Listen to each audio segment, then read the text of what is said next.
आत्मबंधन to all the masters.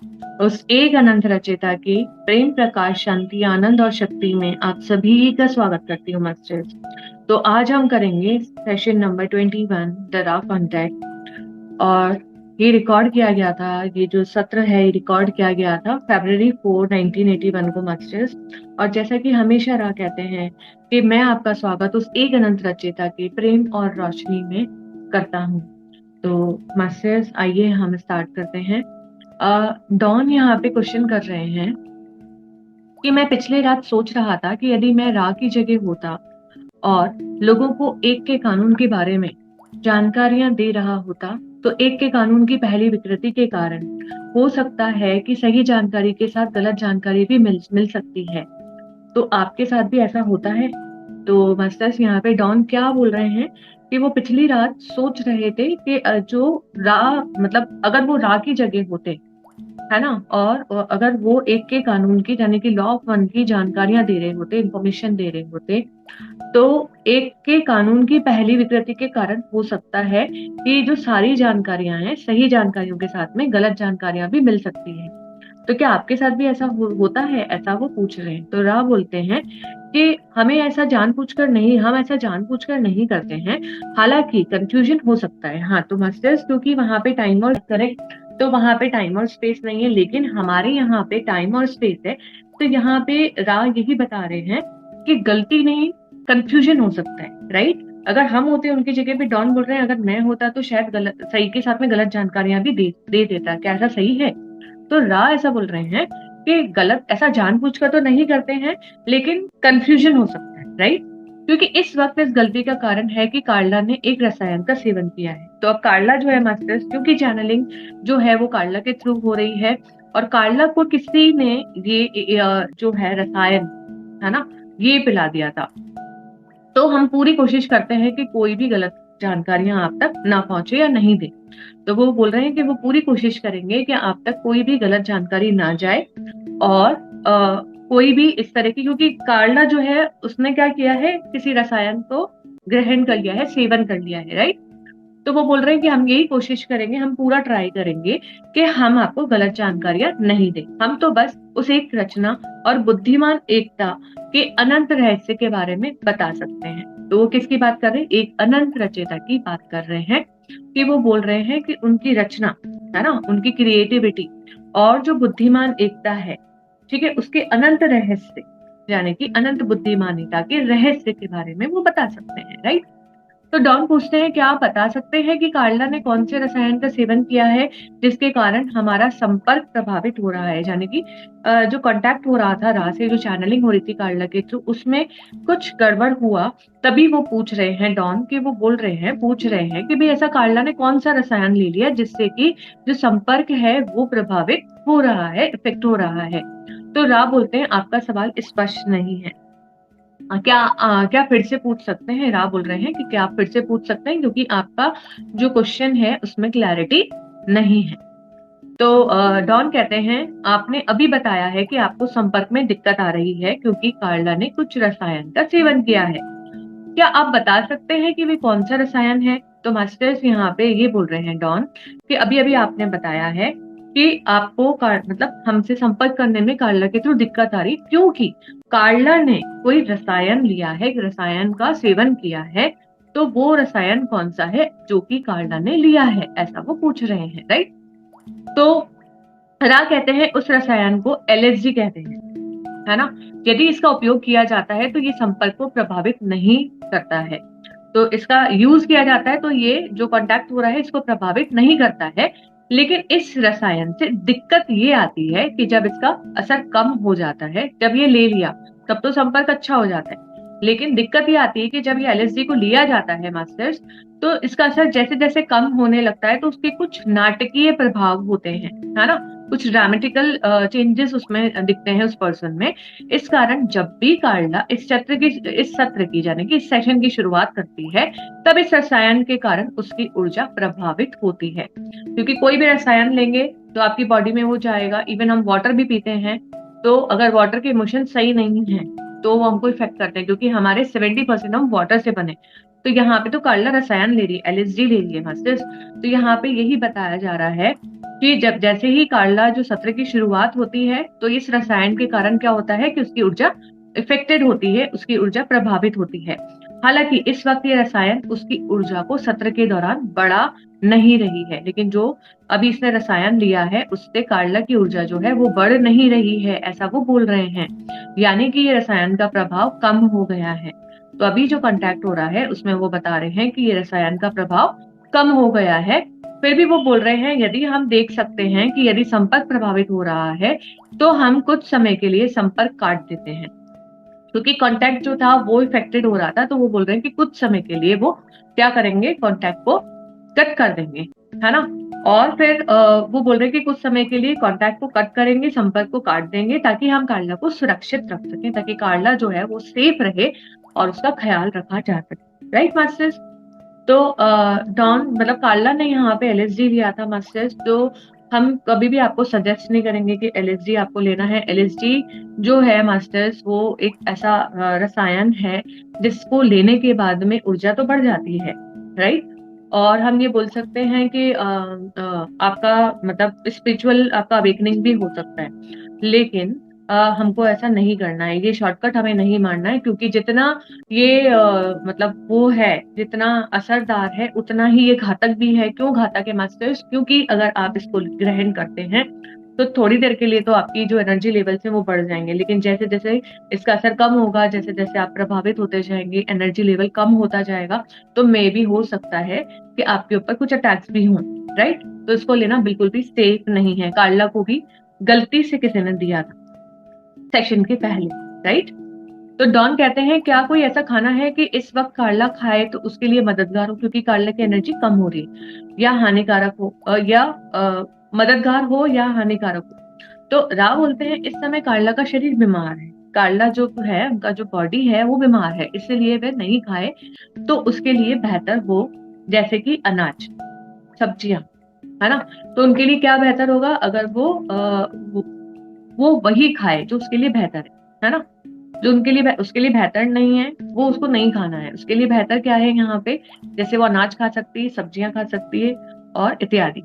हालांकि इस सवाल का कोई इतना महत्व नहीं है, हालांकि ये जो क्वेश्चन आप पूछ रहे हैं इसका इतना इंपॉर्टेंस नहीं है, क्योंकि कार्ला का झुकाव जो है वो रचयिता की सेवा में काफी अधिक है। क्योंकि कार्ला जो है वो बाय हार्ट मतलब बहुत बहुत उसका जो हार्ट चक्र है वो बहुत ओवर एक्टिवेटेड है, क्योंकि वो दिन रात एक अनंत रचयिता की सेवा में लगी हुई, यानी कि दूसरों की सेवा में लगी हुई, राइट। उसका भाव है एक के ज्ञान को देना, वो अपने शरीर को भी ध्यान नहीं दे रही है, राइट। लेकिन सभी अभी जब कार्ला की ऊर्जा नीचे जा रही है तो वे कभी कभी यदि चाहे तो मांस खा सकती है। तो मास्टर्स यहाँ पे ये नहीं दिखना है कि नॉनवेज के लिए बोला है, यहाँ पे ये बोला है क्योंकि राज जो है वो किसी की भी आजादी का उल्लंघन नहीं कर सकते हैं, और ना वो करेंगे, ना वो आपको बोलेंगे कि ये मत खाओ और ये खाओ। वो उनको पता है कि कार्ला नॉनवेज लेती है, इसलिए वो बोल रहे हैं, राइट, जिससे उसकी कमजोरी ठीक हो सकती। तो डॉन कहते हैं मेरा मेरा जिम की तरफ से एक सवाल है जो कि मैं वैसे ही पढ़ रहा हूँ। तो जिम की तरफ से एक सवाल है जो डॉन पढ़ रहे हैं। हमारी धरती में काफी आध्यात्मिक परंपरा जहां हम सत्य की खोज करते हैं, वहां ऐसी मान्यता है कि हमें स्वयं को मिटाना होता है तथा भौतिक संसार को नजरअंदाज करना होता है, ताकि हम निर्वाण को प्राप्त कर सकें, जिसकी प्रबोध एनलाइटनमेंट कहते हैं। तो व्यक्तिगत स्वयं इंडिविजुअल सेल्फ तथा हमारी संसारी गतिविधियों एक्टिविटी की क्या भूमिका है जो एक इकाई के विकास में सहायक हो, ताकि वह एक के कानून में आगे बढ़े। तो मास्टर्स यहाँ पे जिम की तरफ से डॉन क्वेश्चन कर रहे हैं और वो पूछ रहे हैं कि हमारे ना यहाँ पे स्पिरिचुअल बहुत सारी मतलब बोल सकते हैं कि बहुत सारे रिचुअल्स हैं स्पिरिचुअल, है ना, जहाँ पे हम क्या करते हैं, ट्रुथ को फॉलो करते हैं, सत्य की खोज में आगे निकलते हैं। और ये माना जाता है कि सत्य को खोजने के लिए आपको स्वयं को मिटाना होता है तथा क्या करना होता है, भौतिक संसार जो है, मटेरियलिस्टिक जो वर्ल्ड है, जो इल्यूजन है, जो हम बोलते हैं विष्णु जी की माया है, इसको हमें नजरअंदाज करना होता है ताकि हम निर्वाण को प्राप्त कर सकें। ठीक है, जिसको कि हम एनलाइटनमेंट कहते हैं, जिसको हम बोल सकते हैं कि हम एनलाइटेंड हो गए। ठीक है, तो जो इंडिविजुअल सेल्फ है और हमारे संसारी जो गतिविधियां हैं उनकी क्या भूमिका है, क्या रोल प्ले है उनका, जो एक इकाई, यानी कि एक इकाई का मतलब है एक व्यक्ति, के विकास में सहायक, यानी कि उसकी ग्रोथ में सहायक हो, मतलब काम में आए, ताकि वह एक के कानून में आगे बढ़ सके। तो ऐसी कौन सी गतिविधियां हैं जो वो करे जिससे कि उसके स्पिरिचुअल बोल सकते हैं अवेकनिंग, राइट। तो राव बोलते हैं इस घनत्वता में किसी भी इकाई की भूमिका ये होती है कि जिसकी इसे इच्छा होती है उन सारे चीजों का वो अनुभव ले। तो इस घनत्वता में, जैसे कि रा ने पहले भी यही आंसर दिया था, तो मास्टर्स जैसा कि राह ने पहले भी यही आंसर दिया था कि इस घनत्वता में किसी इकाई की भूमिका ये होती है कि जिसकी उसे इच्छा होती है उन सारी चीजों का वो अनुभव ले। जैसे हम सोल कॉन्ट्रैक्ट करके आते हैं और हम देखते हैं कि हम सारी चीजों का क्या ले रहे हैं, मास्टर्स अनुभव ही ले रहे होते हैं, हम लेसन ही ले रहे होते हैं। आपको बार बार अगर एक ही चैलेंज आ रहा है तो इसका मतलब वो आपके लिए लेसन है। तो जो हमें अच्छा लगता है वो हम लेसन लें, उससे हम सीखें, उसको एनालाइज करें, उसको समझें, और जो भी आपने अनुभव लिए हैं जब तक आप उसको स्वीकार नहीं करेंगे वो चैलेंज आपको बार बार आता रहेगा, क्योंकि ये आप ही के सोल प्लान में है, आप ही के ब्लूप्रिंट में आप इसको लेके आए। तो जैसा हमने राधे कृष्ण में श्री कृष्ण को देखा कि वो कितने सारे चैलेंजेस लेते हैं और हमेशा मुस्कुराते रहते हैं, तो मास्टर्स क्यों लिए उन्होंने, क्योंकि जैसे जैसे हम चैलेंजेस लेते हैं हमारी ग्रेडिंग बढ़ती है, हम एनलाइटेंड होते जाते हैं, हमारी जो बोल सकते हैं सोल है ना, सोल की पावर बढ़ती है, जैसे जैसे आप अनुभव लेते रहते हैं आप आगे बढ़ते रहते हैं, राइट। तो यहाँ पे यही बताया जा रहा है कि जैसे जैसे आप लेसन्स लेते जाएं, अनुभव लेते जाएं, एक्सपीरियंस लेते जाएं, उनको स्वीकार करते चलें, फिर अपने अंदर के प्रेम प्रकाश में शुद्ध डिस्टिलिंग करें, है ना, प्रेम प्रकाश। क्योंकि जब आपका ये लेवल क्लियर हो जाएगा कि आप जो है वो सारे अनुभव लेके आप आगे बढ़ रहे हैं, उनको एक्सेप्ट कर रहे हैं, उनको एनालाइज कर रहे हैं, तो आप क्या होगा आपके अंदर, क्योंकि आत्मा किससे बनी हुई है, प्रेम और प्रकाश से, तो आपका आत्म स्वरूप में आप आएंगे तो उसका शुद्धिकरण होगा। किसी पर भी काबू नहीं पाना होता है, तो हमें किसी को कंट्रोल नहीं करना है, सिर्फ हमें अपने अनुभव लेने हैं, हमें दृष्टा भाव रखना है, साक्षी भाव रखना है, सबको स्वीकार करके चलना है और आगे बढ़ते जाना है।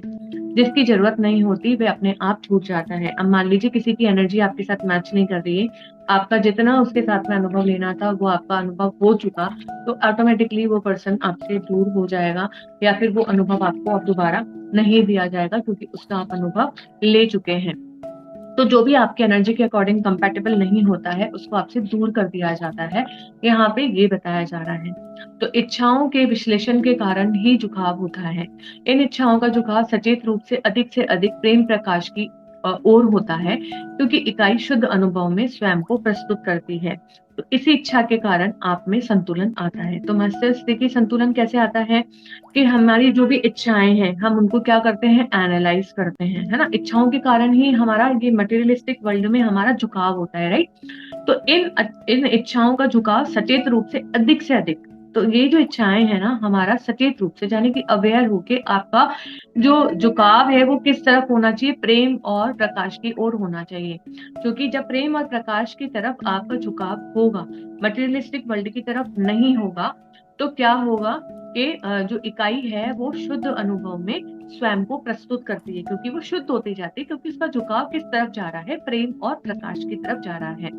इसी इच्छा के कारण आप में संतुलन आता है। तो आपकी इच्छा जब ये होती है कि मैं सब अनुभवों को स्वीकार कर रहे हैं हम, और हम आगे बढ़ते जा रहे हैं, और जो अनुभव हमें नहीं चाहिए अभी तो वो हमसे ऑटोमेटिकली दूर हो जाता है, चाहे वो अनुभव हो, चाहे वो व्यक्ति हो, चाहे वो कोई भी चीज हो, राइट।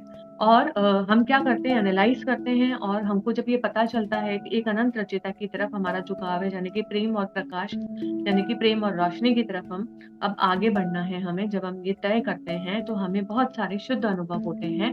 और एक जो बोल सकते हैं एक व्यक्ति जो है, एक सोल जो है वो अपने शुद्ध अनुभव को प्रस्तुत करती है, और यही इच्छा के कारण आप में संतुलन आता है। तो जैसे जैसे आपकी इच्छा प्रबल होती जाएगी प्रेम और रोशनी की तरफ बढ़ने की, आप सबको स्वीकार करते चलेंगे, सब में प्रेम देखते चलेंगे, सब में अनंत रचयिता को देखते चलेंगे, तो आप में संतुलन आता जाएगा। तो हमने पाया है कि किसी भी तरह की इच्छा का जरूरत से ज्यादा झुकाव होने से संतुलन बिगड़ जाता है। ओवरडोज किसी का भी नहीं करना है, हमें किसी भी चीज को ओवर नहीं करना है, राइट। सबको बैलेंस करके चलना है। स्पिरिचुअल लाइफ है उसको बैलेंस कीजिए, आपकी आपकी मैरिड लाइफ है आप उसको बैलेंस कीजिए, फैमिली लाइफ है उसको बैलेंस कीजिए। तो आपका जो बैलेंसिंग है वो आपको आना चाहिए, किसी का भी ओवरडोज नहीं होना चाहिए। अगर ओवरडोज होता है मस्तिष्क, तो यहाँ पे बताया जा रहा है कि संतुलन बिगड़ जाता है, बैलेंस बिगड़ जाता है। ये संतुलन को बनाए रखने का एक एक तरीका ये भी है कि जो भी कार्य आप करें उसे करने से पहले ये जरूर सोचें कि ये करने से दूसरों की आजादी का उल्लंघन तो नहीं हो रहा है।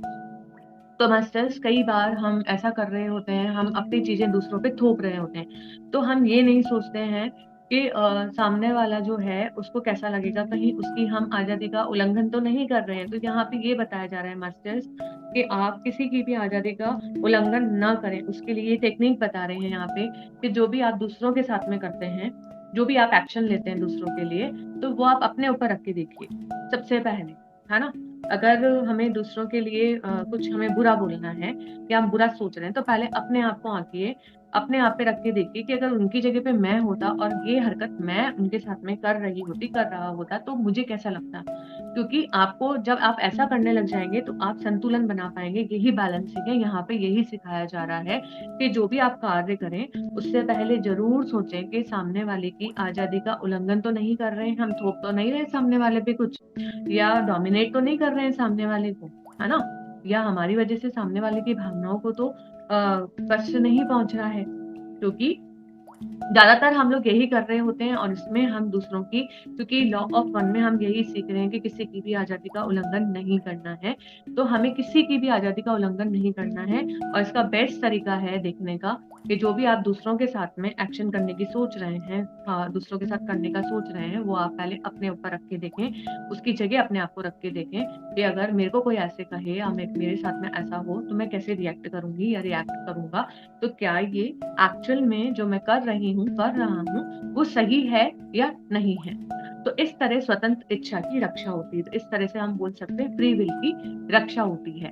किसी भी चीज पर काबू पाना ना समझे होती है। हम सोचें कि ना किसी पे भी हम मतलब वो बोले कि काबू पाना है, हमें ना डोमिनेट करना है किसी को और अपने विचार थोप देना है कि भाई आपको ये करना ही करना है। तो वो जो अगर हम ऐसा अगर करते हैं तो उसमें हम क्या कर रहे हैं, ना समझी कर रहे हैं, उसमें हमारा बचपना है, उसमें हम मेच्योर्ड नहीं हुए हैं अभी। तो हमें और काम करने की जरूरत है, यानी कि संतुलन बनाने की जरूरत है। क्योंकि हमारा झुकाव किसकी तरफ होना चाहिए, प्रेम और रोशनी की तरफ, ना कि ये सारा जो है कि हम इस पे काबू पा लें, इसको डोमिनेट कर दें, इस पे अपने विचार थोप दें कि आप ये करो, आप ये मत करो, आप ऐसे करो, वैसे करो। ये सब जो हम करते हैं मास्टर्स, इसमें हम किसी की भी आजादी का उल्लंघन कर रहे हैं।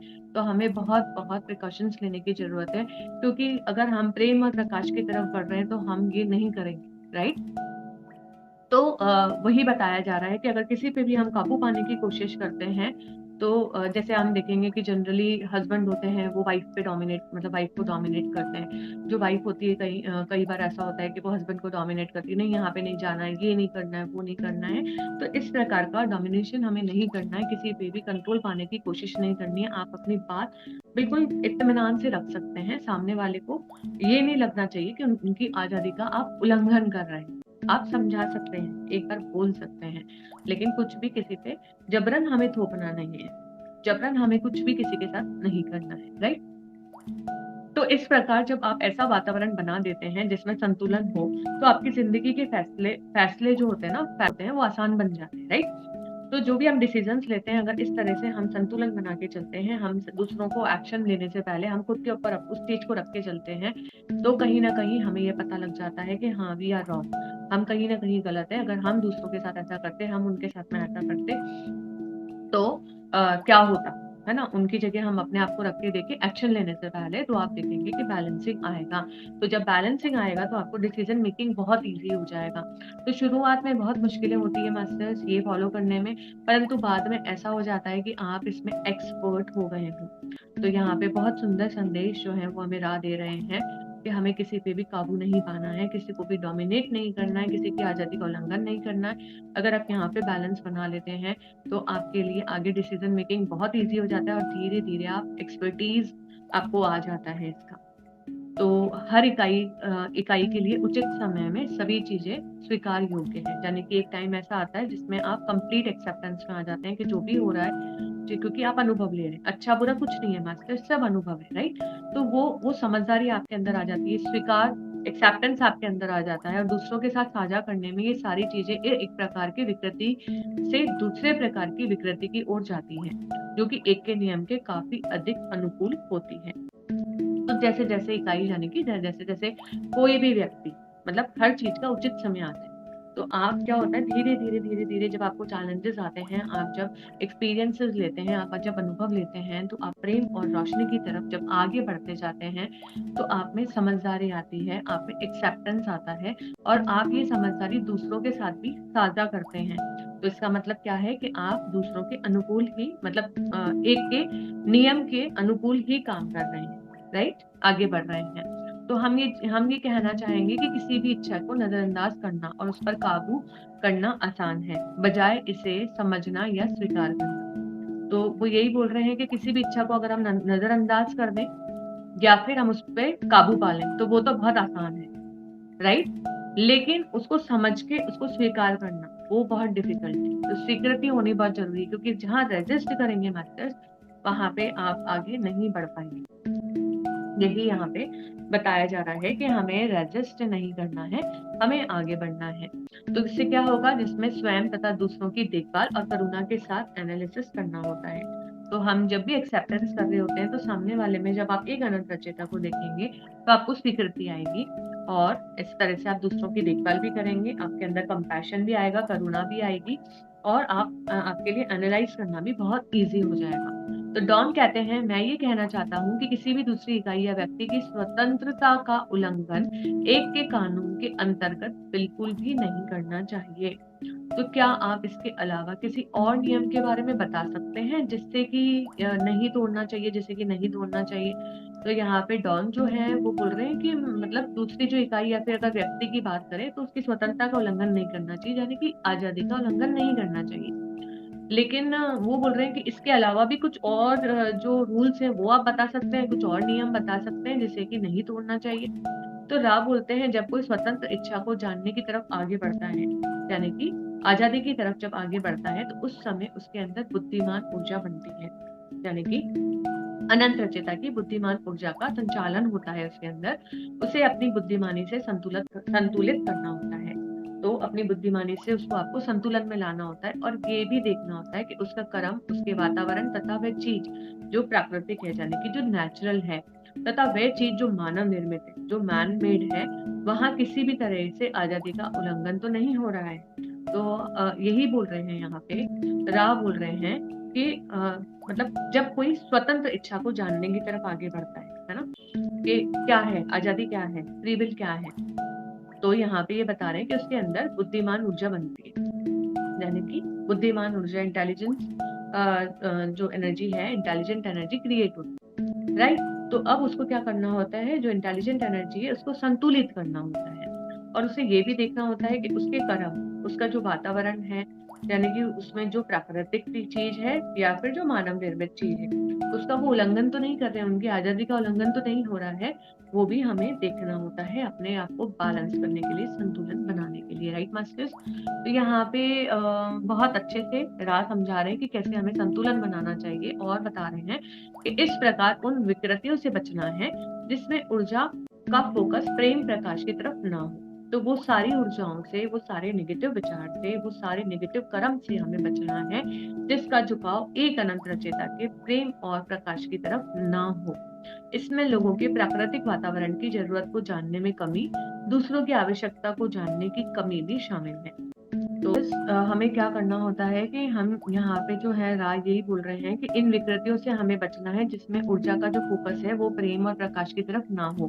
तो इसमें लोगों के प्राकृतिक वातावरण, यानी कि जो नेचुरल जो एनवायरनमेंट है, उसकी जरूरत को जानने में कमी, यानी कि उसको आप नहीं जान पा रहे हैं, या फिर दूसरों की आवश्यकता को जानने में कमी भी शामिल है। तो ये कई मानव निर्मित परिसर की विभिन्न विकृति के कारण है, जिसमें उस इकाई की बुद्धिमानी और जागरूकता ने उपलब्ध ऊर्जाओं का उपयोग करने का एक तरीका चुना है।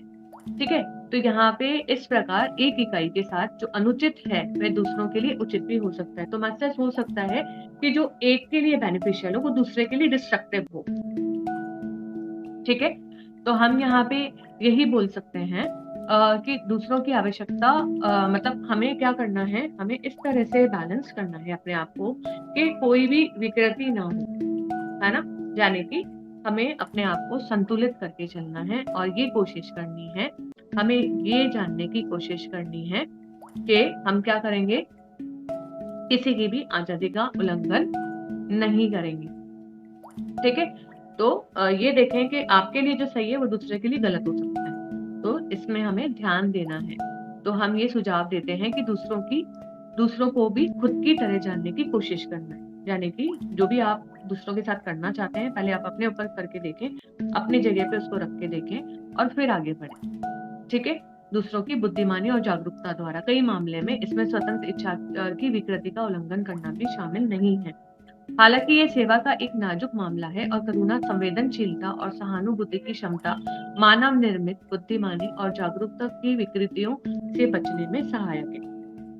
तो यहाँ पे यही बताया जा रहा है कि हालांकि ये सेवा का एक नाजुक मामला है ना? और जो करुणा और संवेदनशीलता है ना? जो हमारे अंदर कंपैशन है, जो हमारे अंदर संवेदनशीलता है और सहानुभूति है, वो मानव निर्मित बुद्धिमानिता और जागरूकता की विकृतियों से बचने में सहायक है। तो हमें क्या होना है, जागरूक होना है, हमें दूसरों की आज़ादी का उल्लंघन नहीं करना है। कुल मिला के इस पैराग्राफ को अगर हम कंक्लूड करें तो उसमें यही दिया हुआ है कि हमें अपनी कंपैशन, अनकंडीशनल लव, मर्सी, है ना, रिस्पेक्ट, हमें उसका ध्यान रखना है मास्टर्स कि हम सब एक ही हैं। कि अगर इस चीज़ से मुझे परेशानी हो सकती है तो सामने वाले के साथ अगर मैं ये चीज़ करूँ तो क्या ये मुझे परेशानी नहीं होगी? तो ये आपको बहुत ध्यान रख के चलना है।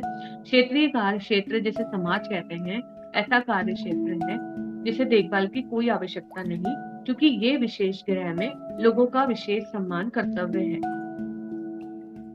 जो कि अपनी इच्छा के अनुसार समाज की सहायता करने में प्रयास करते हैं। तो क्षेत्रीय कार्य क्षेत्र जिसे समाज कहते हैं, ऐसा कार्य क्षेत्र है जिसे देखभाल की कोई भी आवश्यकता हाँ तो नहीं है। मास्टर्स ये सेशन को यहीं ख़त्म करते हैं और हमेशा जैसा राह कहते हैं हम आपको उस एक अनंत रचयिता के प्रेम और रोशनी में जोड़ते हैं।